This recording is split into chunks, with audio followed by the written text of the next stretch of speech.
senhores, boa tarde. A comissária Áurea, em nome do comandante Tiago, lhes dá as boas-vindas a bordo da aeronave ATR-72-500 da Trip Linhas Aéreas. Este é o voo número 5382, com destino a Marília. Pedimos sua atenção para a demonstração dos recursos de segurança. Para fivelar seu cinto, encaixe as extremidades e ajuste o puxando a tira. Para soltá-lo, levante a parte externa da fivela.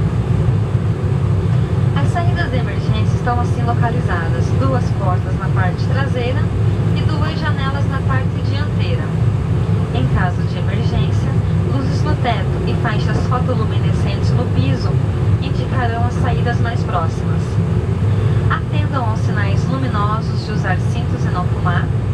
Mantenham o encosto de suas poltronas na posição vertical e suas mesinhas travadas. Cartões contendo instruções de segurança estão colocados nos bolsos à frente de suas poltronas. Informamos que os seus assentos são flutuantes. Equipamentos de emergência estão localizados nas partes dianteira e traseira da aeronave. Conforme a determinação da Agência Nacional de Aviação Civil, é proibida a utilização a bordo de qualquer aparelho emissor de energia eletromagnética, principalmente telefones celulares, que deverão permanecer desligados durante todo o voo. Em cumprimento à lei federal, é proibido fumo a bordo em todas as aeronaves civis brasileiras. O toalete é equipado